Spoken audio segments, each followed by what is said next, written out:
Good morning.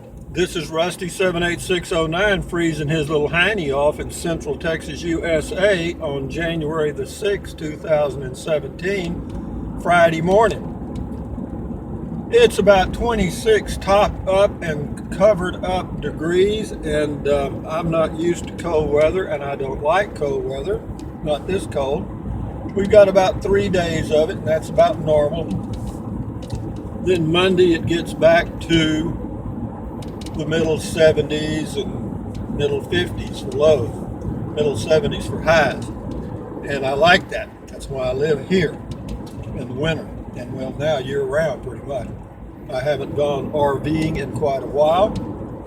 I may go car camping here in the near future. For those of you that just tuned in, and 70% of the viewers of my YouTube channel are new folks. So for you new guys, I'm 71 years old. I have full-time RV for 20 plus years. And I also go camping in my Toyota Prius, car camping. And I've done that for about 4 years. If you're interested in RVing or car camping, check out my playlists on my home page. Just go to my home page, and in the center there's a little thing that says playlist. Just click on it and pick out the playlist you're interested in. But anyway, it is a cold day in Central Texas. I'm on Park Road 4, headed over to Marble Falls, Texas to do my walking because I couldn't go walking outside this morning because it's too damn cold. I'm telling you the truth. The wind's blowing. You know, when it's cold and it's calm, it's not too bad. I was in Mongolia in the Peace Corps in 1994 and 5, and you know, it could be 0 degrees Fahrenheit, and if there was no wind, you could bundle up and endure it. But if the wind was blowing, you came right back inside because that was the end of that crap. So the wind and cold combined can be quite miserable. Anyway, so, you know, as usual, on a really cold day, or cold days particularly, usually that's when things go wrong, or you know, things break, you know, because nobody wants to get outside and work on them. So this morning I get up, I noticed we didn't have any water pressure, or it was very low. In fact, our normal water pressure, I have a regulator on my hookup in my RV, and I set it at 50 pounds, and it hovers right there all the time. This morning I checked it, it was 20. So I know they've got a problem somewhere. Probably what's happened is somebody didn't cover their pipes. It got down to about 24 last night for a low, and it could have gotten cold enough to break some pipes, particularly plastic pipes. So I think that's probably what happened. It's happened before. So that was one issue that I dealt with. And anyway, then I flushed my toilet, and I have a foot flush toilet in my RV. I've got a 26 foot Jayco J-Fly, 2013, and it's got a foot flush toilet. For those of you that have never RV'd, you may not know what that is.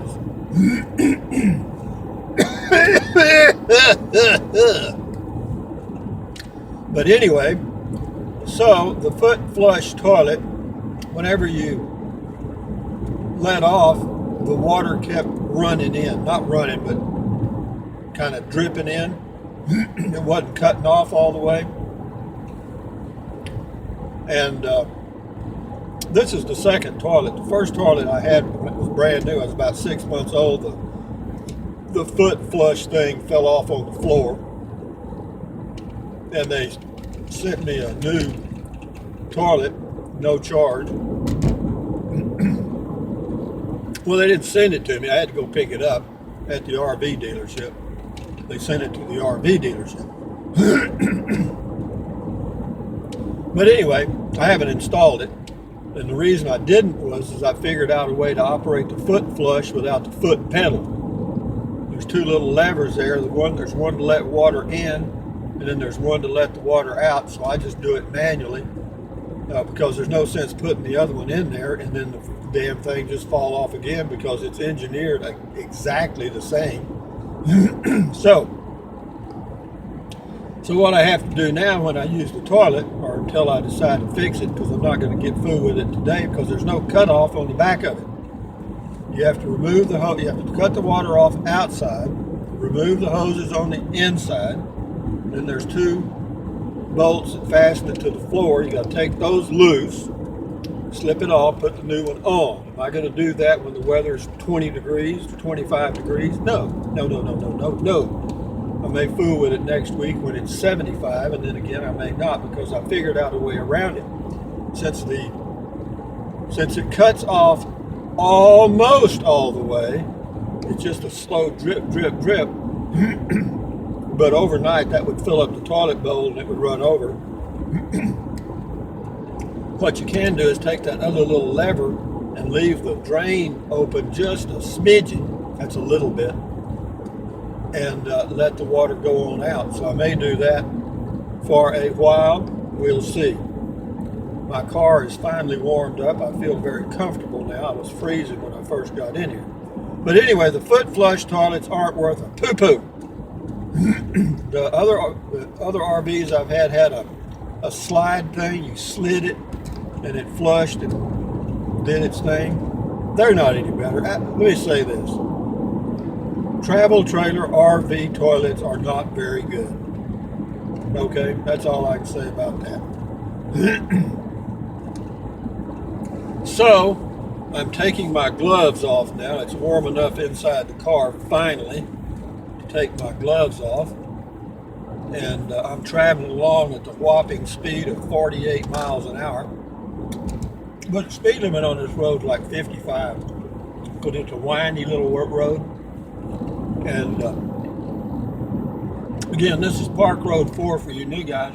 It goes over to Highway 281 in Central Texas and turns south and goes to Marble Falls. And I'm going to go to Walmart and do my walking for exercise, because I exercise every day, rain or shine, or hot or cold, because you can always find, at least I can up here, we got a Walmart and a Lowe's, and I can go there and do my walking in air conditioned and or heated comfort, and I like that. But anyway, this is the Texas Hill Country for you new guys, and but anyway, foot flush toilets and RVs suck. Okay, and you know, I don't know why they don't engineer a better one. I'm sure they do. Mine has a porcelain bowl, which I thought was cute, not plastic. But that porcelain bowl doesn't do you any good if it's leaking. It's pretty. You can watch the water leak into a pretty bowl. God damn it. But on days like this and nights when it's like in the morning, it's supposed to be in the teens, the upper teens, probably around 18, 19 up here in the hill country. And the high tomorrow is supposed to be around 40. And Sunday be a little warmer, and then Monday we're back up normal, or what, you know, lows 50s, highs 70s, which is great. So it's kind of a, you know, it's a variety. So woke up this morning, had to deal with my toilet, eating my dark chocolate almonds, drinking my green decaffeinated tea. I don't do anything with caffeine. In fact, I don't know if there's caffeine in beer. I don't think there is. I looked at it one time. But anyway, how you guys doing? Got a lot of comments. I mean, a lot. You know, it occurred to me, of course, right now it only takes me about 30 or 45 minutes to respond to all my comments. There's one page, if you have a YouTube channel, it's called Community, and it brings together all the comments from all the videos you've done. Watch this guy pass me on this yellow stripe. Fuck you, fella. Son of a bitch. I mean, you know, that could have been a car coming. He could have killed the whole family because he was in a hurry. Damn it. But anyway, what was I saying? I lost my train of thought. That happens when you get older. It'll come back in about a day. What was I saying?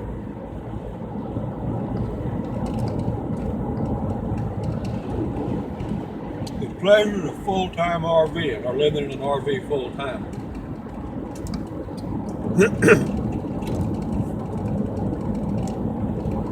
It's terrible. Perfectly natural, but terrible. My sister and I, we used to talk on the phone pretty regularly. We haven't in a while. Her husband passed away here a few days ago. My brother-in-law. And we had this thing called bubble. What that meant was, if we were talking and you had a thought that you didn't want to lose, you would say bubble, and the other person would immediately stop talking, and you could insert your thought before you forgot it. So it's just part of getting older. You know, you got to have a sense of humor about growing older, folks. There is humor in all these wrinkles and gray hair and stuff, stumbling around and shit. God damn it. Whew. Oh goodness. Yeah, cold weather sucks. I'd hate to think. I'll tell you what, when I was in the Peace Corps, I froze my hiney off in Mongolia, I promise you. Yes, sir. They have cold winters in Mongolia. It's on the same latitude as about the U.S.-Canadian border, close to the Siberian tundra, frozen crap. But you know, they've adapted to it quite well, and I'm sure people that live in the north in the U.S. have the clothes and so forth, and the heat, and you know, and just like in South Texas, we all have air conditioning. This is Highway 281, guys. Guys, especially you new guys. And I'm fixing to get out amongst them. You know, they got that sign there that says, do not park on ROW. Now, I know that not many people know what that means. It took me a while to figure it out. ROW means right of way. Okay? But it looks like do not park on row. ROW. Crazy. Woke up this morning, I was bound and determined I was never gonna go back.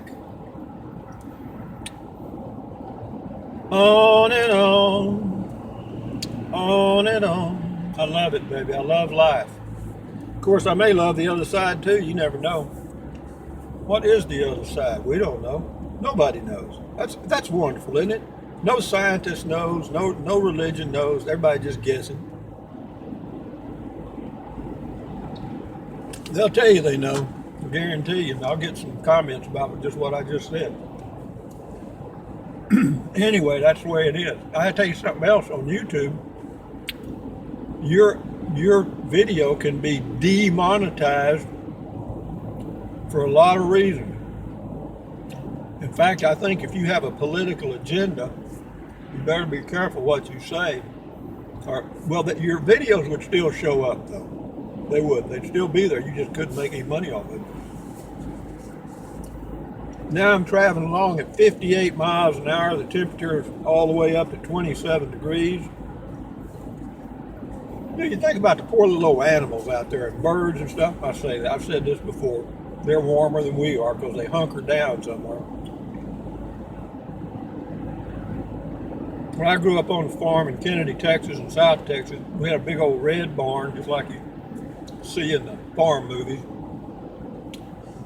We lived in the middle of the boonies. Our nearest neighbor was about, I don't know, 2 miles away, maybe. But anyway, the old big red barn in the wintertime would become heavily populated. And you had to be careful because we stored, in the upper level of the barn, we stored hay. And every now and then you'd have to go get a bale or 2 or 3 out because we didn't have many cattle at that time. We did later on, but early in my life we didn't. We had a We had a milk cow and a couple of other cows, calves that we butchered every now and then, butcher them for beef. But so you had to go up there and get hay, and in the winter, you had to be damn careful because you're going to wake somebody up. And usually it was a coon, and a coon, they're not going to attack you unless they're cornered, and even then they're just going to try to get by you. They're not going to try to kill you. But they will scare the holy crap out of you. And I'll tell you something else will scare the crap out of you.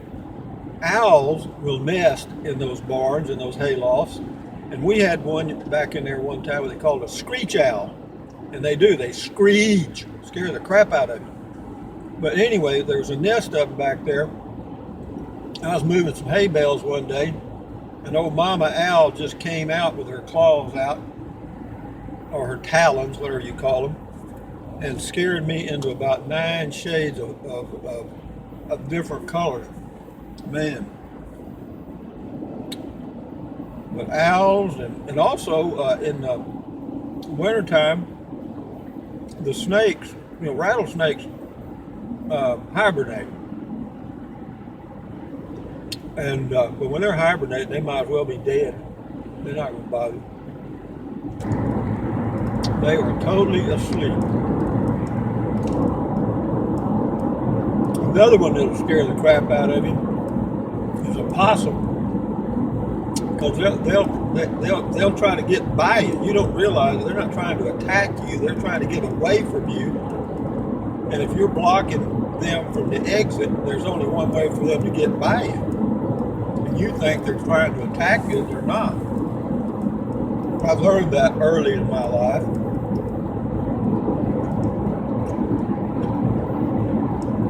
Grew up on a farm in South Texas. We had a milk cow, Duroc hog. Those were the red ones. We had a lot of hogs. God damn it. Woo! Used to have to feed them twice a day. Before I went to school, when I got home.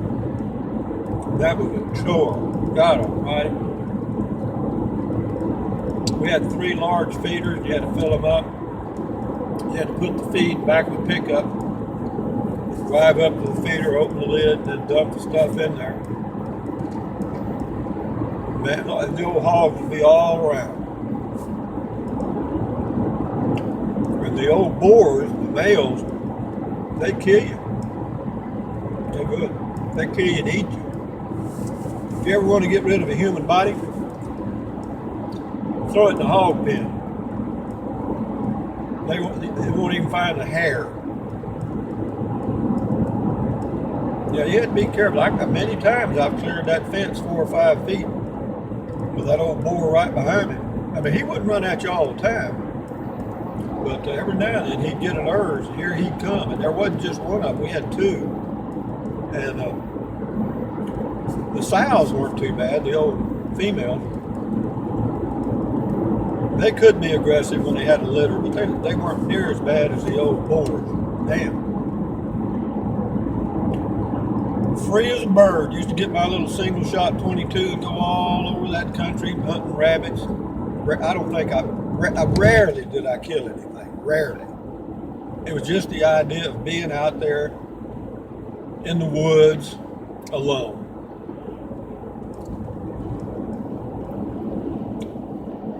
And in the evenings, late in the evening, sometimes you'd hear coyotes. And we had a coyote den right up on a hill. I knew exactly where it was. And I used to go by there near it, get within about 100 yards of it, get up in a mesquite tree. And late in the evening, here they'd come poking their little heads out.